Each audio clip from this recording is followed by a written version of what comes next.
Hi, I'm Rob Cosman. Welcome to my shop. I want to take you through the process, at least my process, of squaring and straightening an edge with a hand plane. And the first thing we're going to do is make sure that it's good and sharp. I'll go through that process really quickly. But instead of fighting the plane, just work with a sharp edge all the time.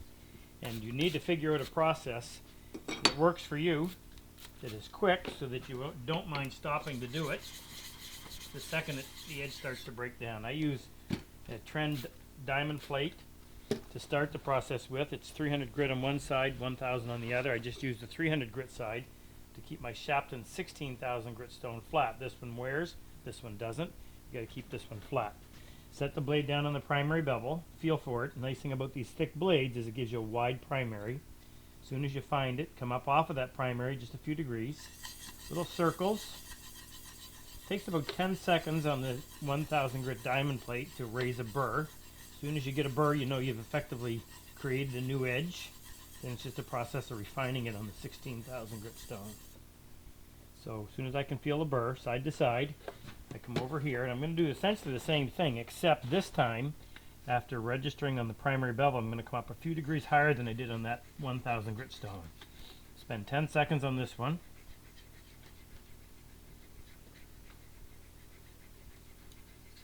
At the end of the 10 seconds, I'm going to put downward pressure on one corner for 3 seconds, followed by the opposite corner for 3 seconds. That'll give you a little feathering on the outside corners. That'll help when you're planing wide panels. A little steel rule on the side. This is a Charlesworth ruler trick. Spend 3 seconds removing any burr, and that's it. You're done. Wipe off the moisture.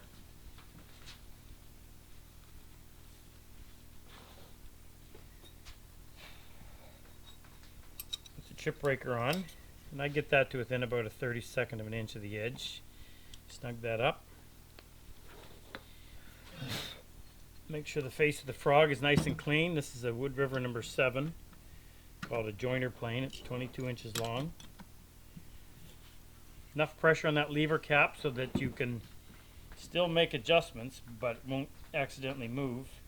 Now I'm using the lateral adjustment lever right here to get that blade so that it's, at least by sight, it appears to be parallel to the sole. I'll check it further once we start using it. And I've got that retracted all the way.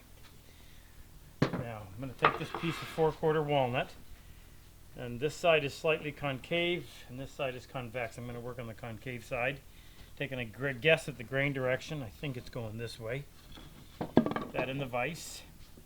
Now you got a couple of options. You can use your joiner plane for the whole process, or you can come in with something like a scrub plane and just get rid of that rough exterior wood and just get a little bit closer to being straight before you take the good plane to it. Now that's tearing, so I may be going the wrong way. No, it's just a matter of some going one way and some going the other. Now I use this kind of like an axe, and that appears to be pretty close, so I'm going to stop there. Now a little bit of wax on the bottom of the sole to reduce friction. The first thing I want to do is just get this cleaned up, get it all on the same plane, pardon the pun.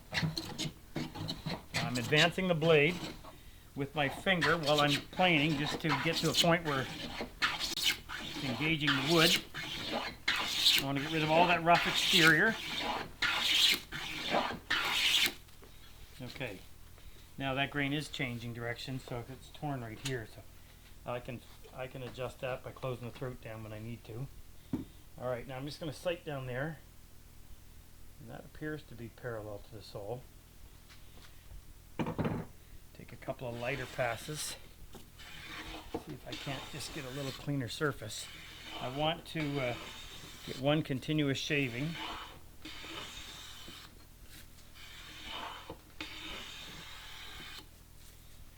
Not quite.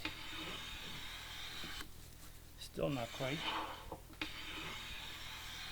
Okay, that was. Now I'll take a quick look at it this way. It's got a bump in the middle, which almost always happens when you're hand planing. I'll show you how to work around that. But I like to work with a square edge first. If I can get the edge square, then I can go in and straighten it, and hopefully it'll remain square. That all depends on whether or not that blade is actually parallel to the sole. And I've got to check that a little bit closer. But the first thing I want to do is get some idea Now you have to have a reference face to work off of. So I'll go ahead and mark this under the assumption that this is flat. So no matter where I check along that edge, this should be the same plane, all in the same plane. Okay, so that's telling me that this side closest to me is high. So if you look at the way your plane works, the blade doesn't go all the way to either side.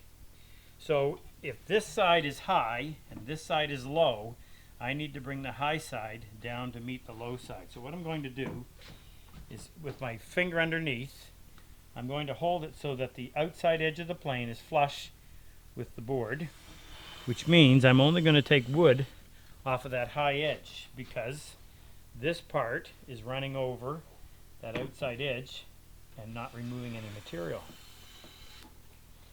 Take a little heavier cut than that.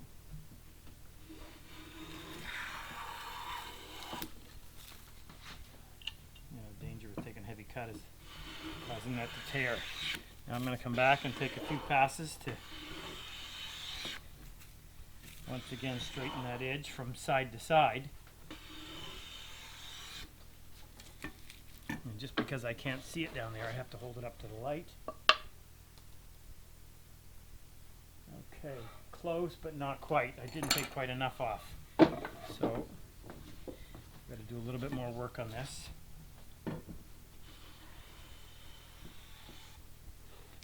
A little more blade.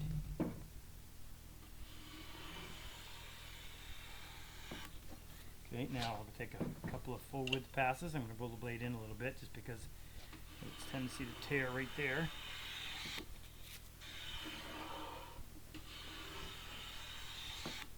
Now that shaving's coming off and almost staying parallel with the board, so that tells me that it's probably the edge, the blade is probably parallel to the sole. Okay, so that shows nice and square. There's no light showing underneath there. So we hope that's done, meaning I hope I don't have to come back and correct it, but I may have to. Now we've got to look at it from side to side, or from end to end. So I'm going to use the edge of my plane, and the fact that I can pivot like this tells me right away that I'm high in the middle. And just the nature of the way a plane works, it's always going to create a convex surface, so you simply have to work around that. So it's high right about here, so what I'm going to do is start right here, take a pass, come back a little further. Now notice that when I disengage here, I'm moving in a forward motion. If you don't, you'll end up leaving what I call a skin tag, and then you got to go in and peel it off. So rather than have that happen, just keep going in a forward motion as you disengage. So I'm trying to purposely create a hollow. I haven't started all the way back to here, and I haven't gone all the way to there. These are the low parts. I've got to bring this down to be on the same plane as those.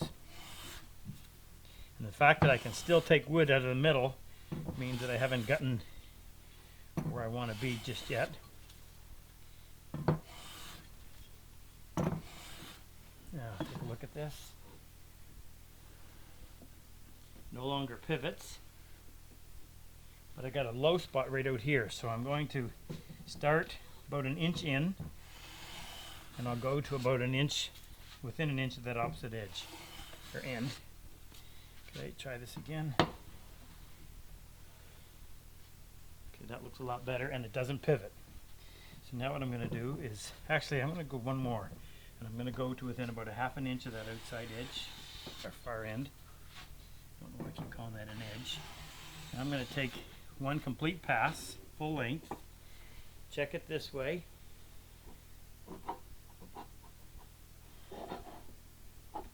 No, that's not pivoting. Now, as long as we kept it square, we're done. No, we didn't.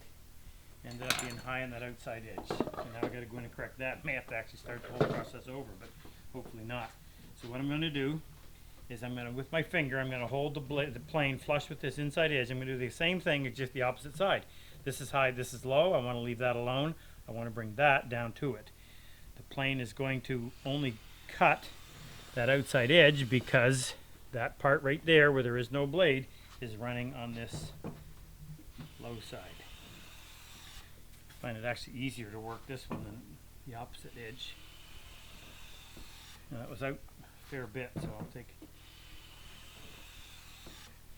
Okay, now I'm going to take a full length pass and do that until I get a full width shaving. Not quite. Okay, now check it and see what we did this way. We're back to having a high point in the middle. That's why it's so critical that you keep your blade absolutely parallel to the sole. Okay, we are square again. Now we just got to go back and repeat that initial process. We just come in here, hollow out the middle. Don't go all the way to either end. Check part way. It looks pretty good. Now I'll try taking a full length pass. I didn't quite get wood the whole way, so I'm going to do it again. Check this.